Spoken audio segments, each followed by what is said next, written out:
Bonjour à tous. Aujourd'hui, je voudrais vous faire partager le plaisir immense que j'ai eu à lire Septentrion de Louis Calafert. Septentrion est l'œuvre phare de son œuvre très prolifique. C'est une fresque autobiographique de l'histoire d'un homme dont la matière est lui et uniquement lui du début à la fin. Septentrion est une œuvre qu'il a mis 4 ans à écrire et qui a été immédiatement interdite parce que orgiaque, choquante en 1956, mais sublime également. C'est-à-dire que c'est de la dynamite.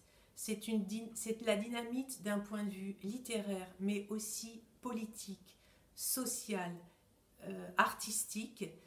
Calafert était absolument pas prédestiné à devenir le grand auteur qu'il a été. C'est un enfant qui a été placé, qui a vécu dans des hôtels borgnes, qui a été jeté à l'usine, qui a attrapé au vol son certificat d'études et qui rencontre le livre à l'âge de 12 ans. Et à partir de là, il attrape le virus de la lecture.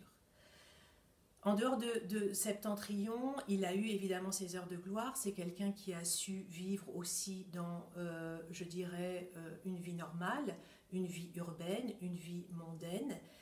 Mais il avait besoin parallèlement, très souvent, de se retirer du monde pour sa création et de vivre des retraites littéraires dans le cadre de sa création.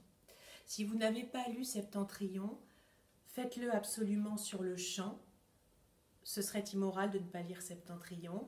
Je ne voudrais pas passer à côté du plaisir de vous lire l'incipit, comme on dit, la première phrase de ce roman.